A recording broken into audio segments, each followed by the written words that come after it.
All right, welcome everybody. We are super excited for this webinar. This will be really fun. I have discovered last May something that kind of changed my ideas of what is a really cool way to start sight reading and improve sight reading. So I want to share my story real quick, but let me start with sharing my screen here.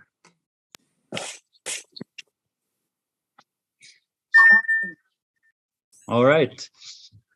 Okay, so this is going to be a good webinar. I'm excited to share with you something that happened last year. So last year, I had decided I am going to really kill my sight reading this time. I'm gonna improve my sight reading, and my goal was to get over 1,000. So I took the SASR, which is the standard assessment of sight reading, and I'd taken it probably 300 times, and I could not get over 1,000. I like hit my limit, and whatever I did, it didn't seem like it was getting any better.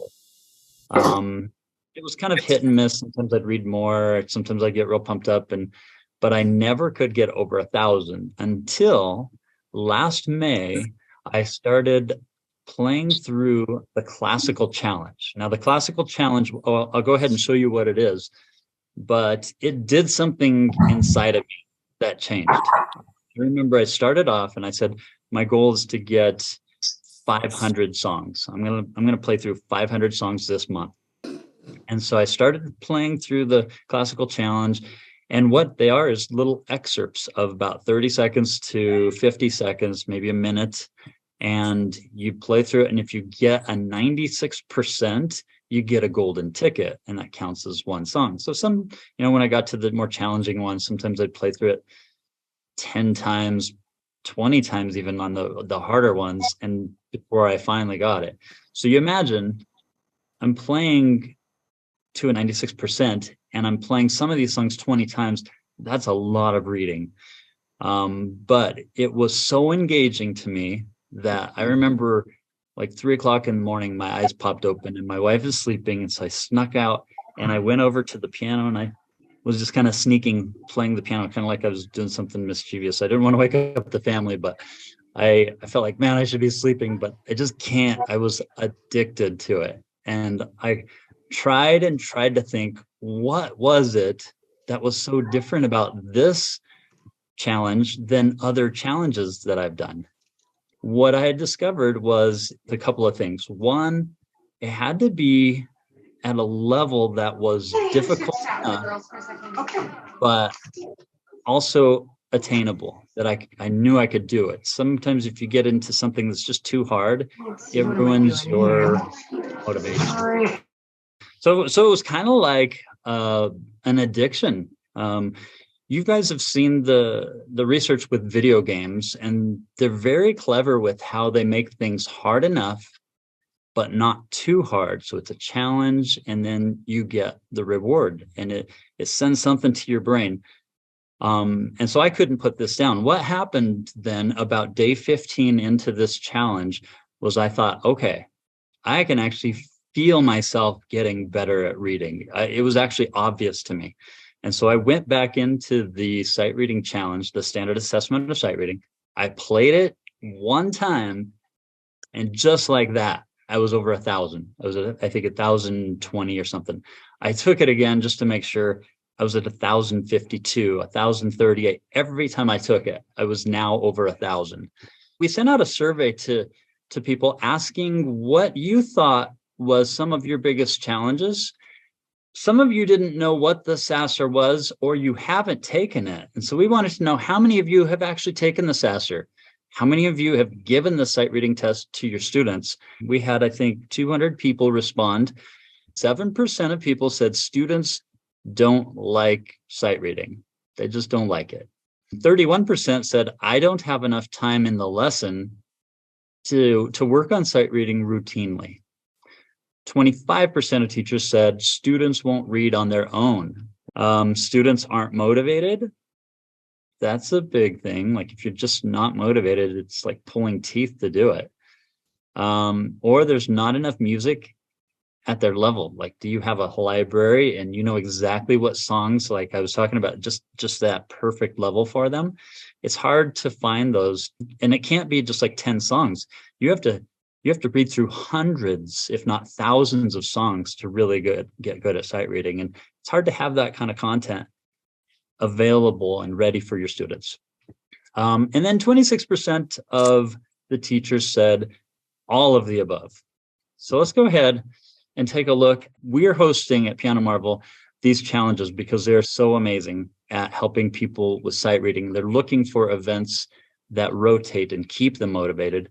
If you have a Piano Marvel account and you go into the library, you will see the Soundtracks Challenge underway. I'll show you that in a little bit. But the next challenge that's coming up is in April, and I'm super excited for this one again, the Classical Challenge.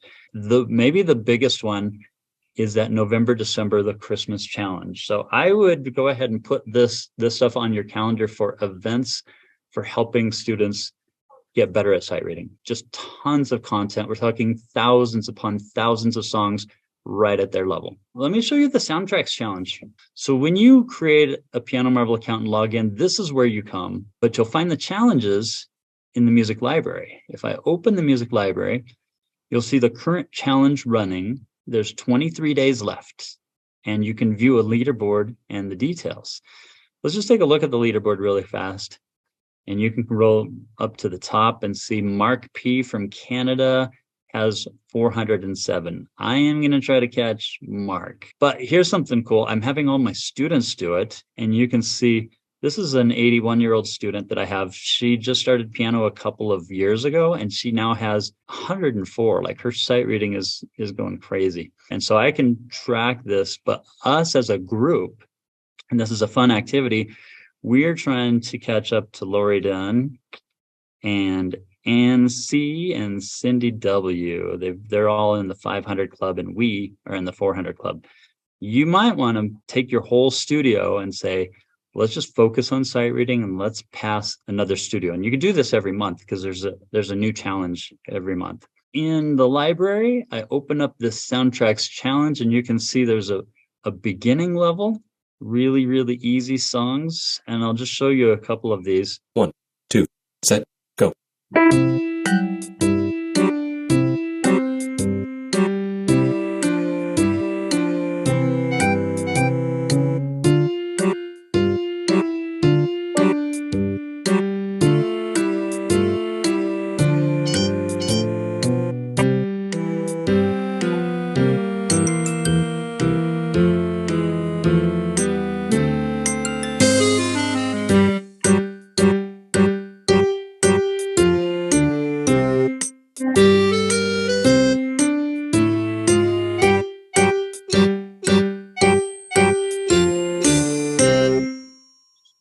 So Hal Leonard has done an amazing job with the arrangements on hundreds and hundreds of these songs that you'll find in here.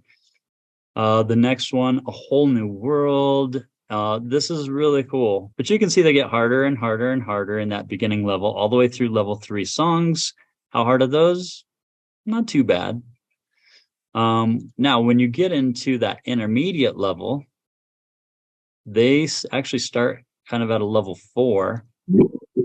They're getting harder, 2 hands at the same time. Let's do this one here. Here's a Phantom of the Opera, and I will get a trophy. Right now, you can see I've played this through once before. This is a play count. So if you're struggling with this, you can actually practice in this play mode where it'll wait for you just to practice your notes. And you can go as slow as you want to practice. And I found my students love this feature. After that, then you do the play mode, and it does 1, it in time. 2, 3, You can't set, stop. You just have go. to keep trucking along.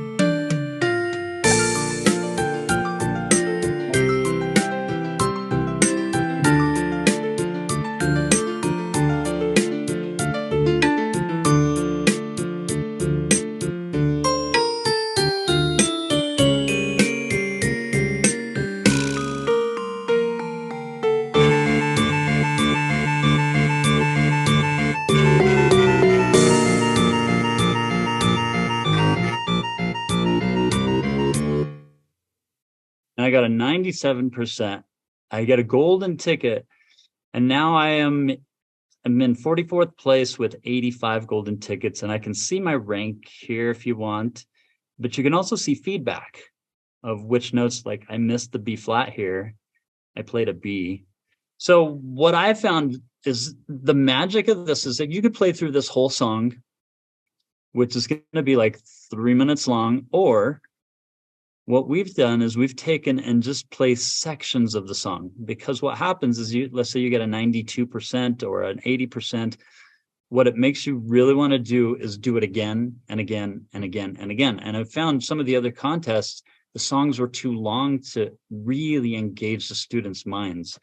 So we're working really hard in taking the right segment, the right amount of time, and the right part of that song to do. Now, I promise you, if you want to improve your sight reading, jump into this challenge and just bite the bullet and do it, because it will make your sight reading better. You will be reading hundreds and hundreds of songs, and they're enjoyable. You'll find it's pretty addictive. One of the questions in the survey that we sent out was, are you interested in improving your sight reading for yourself or your students? 48% of them said, just my students. 9% of them said, just myself, not interested in my students. Either they're retired or their students don't want to read.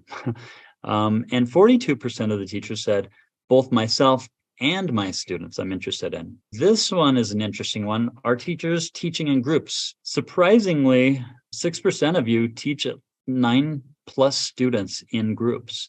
I find this very interesting that a lot more people are being engaged in group lessons.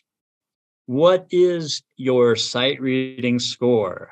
Surprising to me that 88% of the teachers have never taken the Sasser test. That is a test I think everybody needs to take, and you need to give it to every one of your students. You need to know what their sight reading level is. Only 1% of you are over the 1300 mark. I do have a couple of videos. How do you take the test? I made 2 videos that I think are very concise.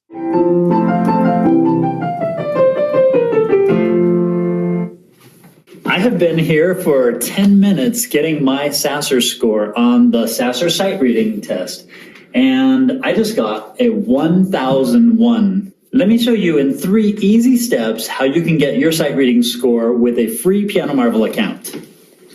First, create a free Piano Marvel account at pianomarvel.com or by downloading the iOS app from the App Store. Second, connect your device to a MIDI-enabled keyboard. If you aren't sure how to do this, check the link below for instructions. Third, sign into your Piano Marvel account, click the sight reading button, and start your sight reading test. The standard assessment of sight reading will evaluate your sight reading as you play and intelligently select new pieces for you.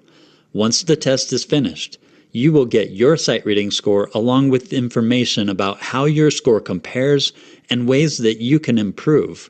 Teachers can also get their sight reading reports of their students and classes automatically. Not only is the Sasser the best way to test your sight reading, it's also an effective way to practice and improve your sight reading. Students that take the Sasser regularly find that their sight reading improves drastically. Go get your score today.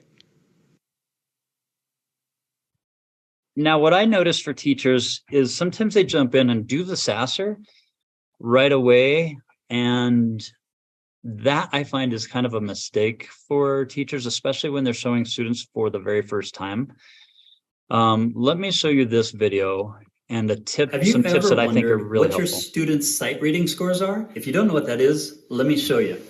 So in Piano Marvel, you'll find the Sasser, or standard assessment of sight reading. I'm going to skip over here because some of that's repeat. To the method, and then I have the Sasser report. What's the most effective way to get your students a sight reading score? Well, let me show you how I do it. First day, I have them come in and create a free Piano Marvel account. And instead of going straight to the Sasser, I go first to the method, and then I have them go to 1A, number 1, and I have them try 2 things out. First, this practice mode, and they can see how this gives them some feedback on their scores. They can try that again, and you can see that score. And then I have them try the play mode.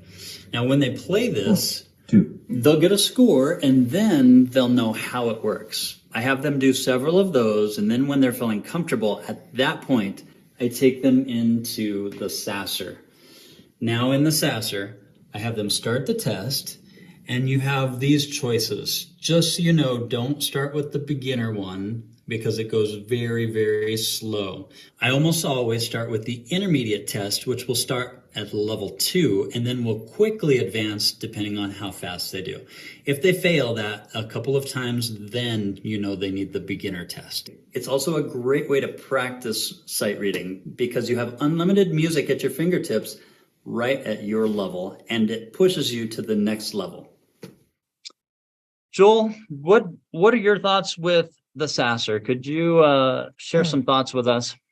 Yeah, so and I've been kind of watching the chat a little bit here too with people who are asking questions. So hopefully I'll be able to answer the questions that have been coming up as well around the Sasser. The Sasser is a sight reading test that gives an accurate reading on sight reading ability. And we do that through a variety of ways. We have some pretty sophisticated technology driving behind all this. Essentially, it's going to present you or your students with a variety of sight reading excerpts that you play. Piano Marvel, when you are connected to a digital piano, is going to show you feedback about your performance. That's going to be which notes were played correctly, and we're talking about timing and pitch, or if there were notes played either at the wrong time or wrong pitch. And that can help improve their reading and help them avoid practicing mistakes over. But the test is really, really powerful. And so I wanted to highlight 6 points around this. To get all of the features that Piano Marvel offers, a MIDI connection is going to be your best bet. And there are ways to do that. Some people were asking about acoustic pianos. There are some ways to do that with acoustic pianos we're going to be talking about here in just a little bit. And some upcoming technology we're working on as well that will help a lot with that. But assessment and scoring. So the instant feedback, as I mentioned, extremely valuable. The scores that you get, and you may have heard Aaron say, oh, I got 1,000 or I got a 900. Those correspond with levels. So a 500 score corresponds with a level 5, or a 600 score corresponds with a level 6, and so on. The lowest possible score is a 100, all the way up to the highest possible score of a 1900. A 1900 is a score we haven't seen anybody get. So it doesn't matter if you're a professional accompanist or a brand new beginner. The Sasser test is a sight reading test that literally anyone can take, no matter how good of a sight reader you are. We also find that the scores are really motivational for students. So when they can play a piece and it gives them those scores at the end of the test, and they can get that, then it motivates them to see, well, how can I get a higher score? What do I need to do next? So it's really interesting to see students being motivated and excited about the idea of improving their sight reading. And I haven't seen any other tool that actually truly got students excited about the idea of improving their sight reading before. The scores and the assessment also help give a perspective to the students and to the teacher about their abilities. You'll often be surprised, like which students are actually much better readers than you thought they were, and sometimes ones that have been able to hide the fact that they're not actually that great at reading behind their other skills. So it really kind of helps you get a better understanding of where your students are with their reading ability. So the next thing I think that's really a key component here is that it's not only a great way to test sight reading, but it's a really great way to improve the sight reading. And if you think about the way the Sasser test works, is that if you're doing really well, like you're getting a high score, then it's going to select a new excerpt for you that's going to be a little bit harder. Or if you get a low score, it's going to select excerpts that are a little bit easier. And so it's always adapting to your individual reading level. If you want to maximize learning with students, they need to be challenged without being overwhelmed. And the Sasser does that perfectly. It does it automatically.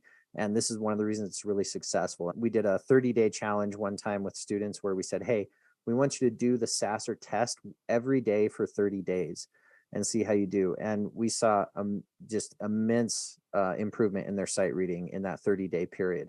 And it's because they're always reading new material as they go through that test. And it's just, again, it's challenging them without overwhelming them. So it's a really important aspect of growing sight reading along with the measurement.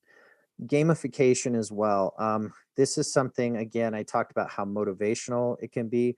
It's interesting to see students actually highly motivated to improve their sight reading.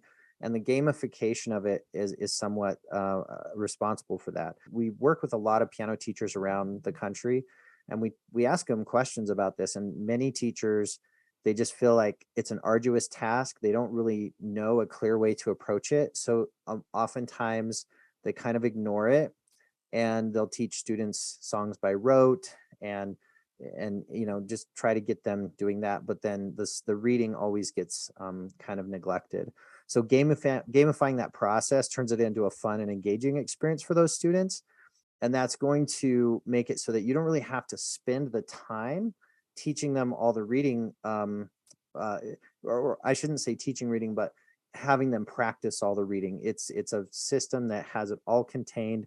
It's built right in, and it's always going to give them reading material that's appropriate for their level. Another really helpful thing is that the Sasser test provides teachers with progress reports. These can be personalized progress reports for each individual student, but also you can have group reports to see your entire studio. So you can separate your students into classes if you want. So if you teach at a large studio or a university or a school, you can put your students into classes, and then you can pull up your reports for each class. You can use those reports for grading, for setting classroom goals and things like that as well. So the reports are really helpful. Creating more independent learners. This, honestly, in my view, this maybe should have been the first point, because when I'm working with students, this is maybe one of the biggest benefits I see in not only just using Piano Marvel in general, but when they learn to use these tools and they are self-improving their reading and their ability to navigate these songs, it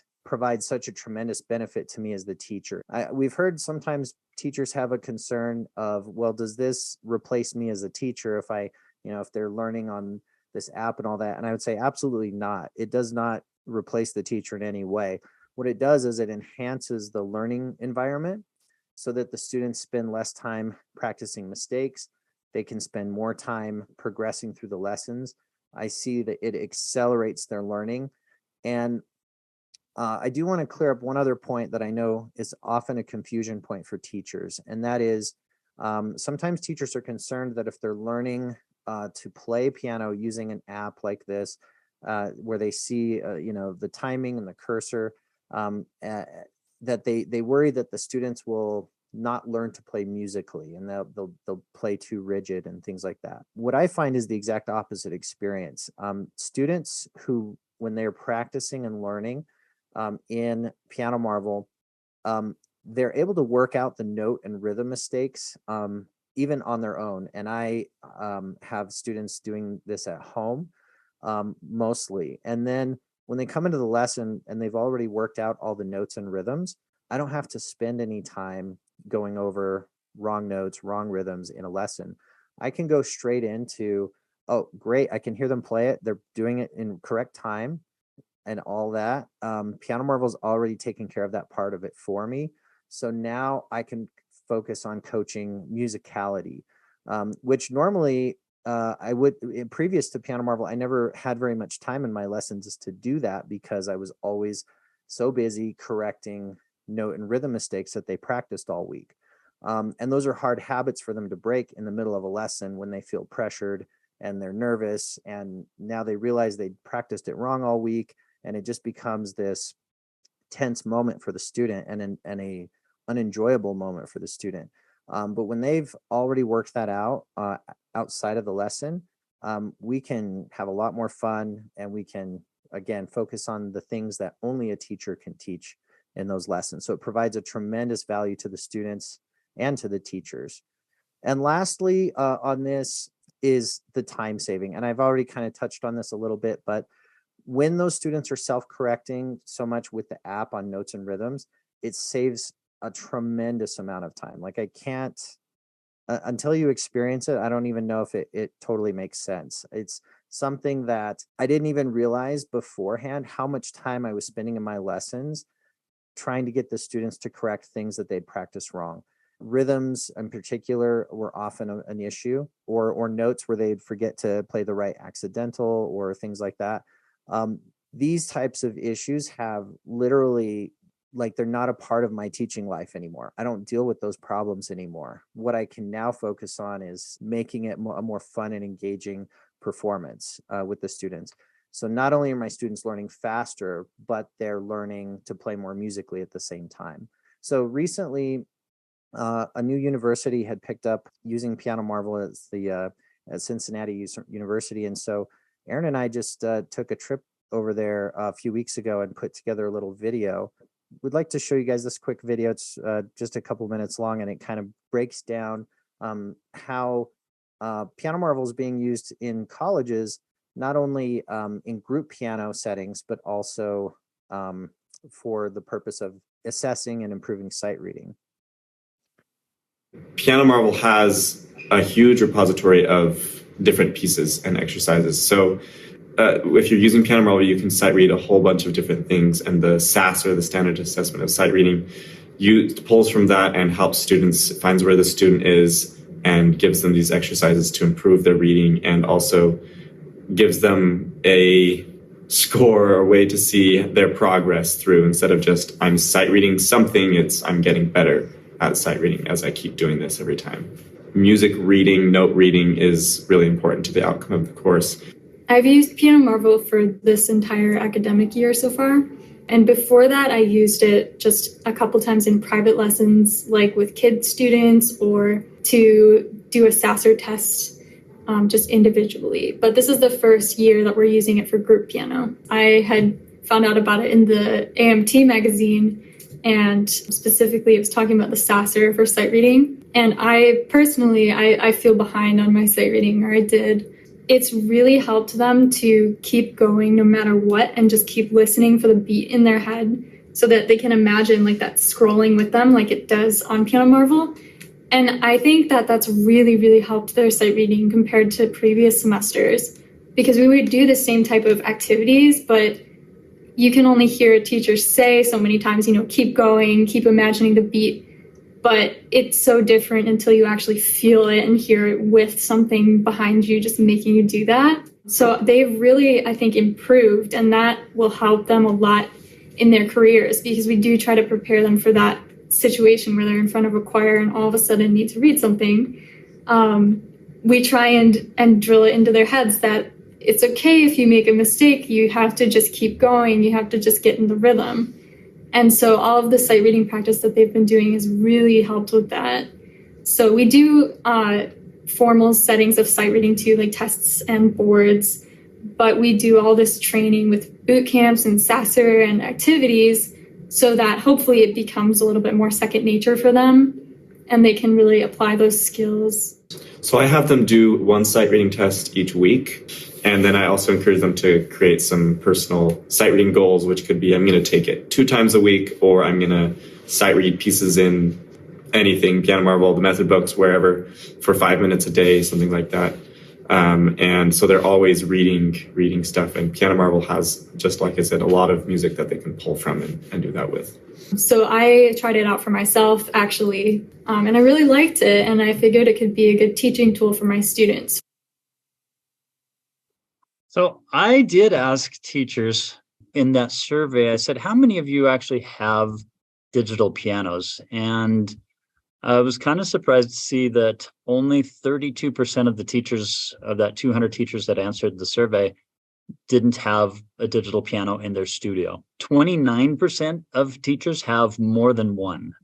Some people have 10 or more, just because they're teaching classes, or because you can use so many tools. If you do not have a digital piano in your studio, there are probably various reasons. Either you don't have enough room for it, or you don't have money in your budget to pick one up. Some teachers I've heard say, well, I don't want to teach on a digital piano because you can't create the same nuances with a digital piano that you can with an acoustic, which is true, but I have found that it never hurts students to practice on a digital piano. It doesn't mess with their nuances when they go to an acoustic piano. They're able to use it just fine. I think that it's important that they do practice on an acoustic piano so that they do learn those nuances and how to get the tone quality that you can only get on acoustic. But the tools that they pick up with a digital piano, you can just do so many cool things. You guys probably noticed this piano right here. You can see that I was playing on this acoustic piano, but you have to realize it's equipped with a piano scan, which means underneath this key bed, if you come down here, there is this little device that I can plug into my piano up here. So I'm actually plugged into a computer. You can even Bluetooth this to a phone or an iPad. But it makes it so that your acoustic piano is a digital piano. And it's one of the coolest devices ever. Like I've been using a piano scan for probably 8 years. High quality device. It's never failed on me, and it's perfect as fast. It's as good as a digital piano, like as the quality of it. So I've been super pleased with this. If you wanted to put this in your piano, I do have a slide. If you go to qrsmusic.com,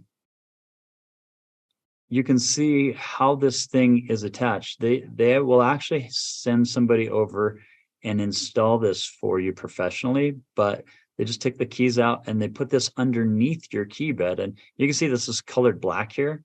Well, what that does is it allows the laser light to detect this more perfectly. And so they'll come in, they'll put a marker on this section of it and then just put it underneath your keys. We put these on, $200,000 Steinways, and they enhance the value of the piano itself. So it doesn't hurt the piano at all. It's put in professionally, and it adds value to your piano, and it makes you be able to use a bunch of tools. You can use Finale or MuseScore or any notation software and play right into the software, or any DAW programs that you want to use with your keyboard. You just use it with your acoustic piano then. The owner of the company told me that he would do a free drawing. If you guys want to go to this Connect, QRS Connect, I believe it's qrsconnect.com, and you click register there. He's giving away at least one of these for free. He said up to 3 QRS systems, piano scan systems, if you go in and register that. Also, if you just wanted to go buy it, if you go online to their website, he gave a code for this conference. It's Piano Marvel 50. If you type that in as the promo code, it'll take that to half price, which would be $947. And then you could ask them who they would have install that. And I think it's an extra installation fee. If you find somebody who's installed these, it takes them a couple of hours, 2 to 4 hours to install that in your piano. All right.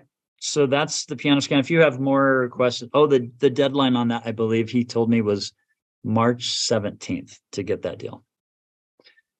And I believe that is the last of our slides. I think we will open up to questions now. So what kind of questions do you guys have?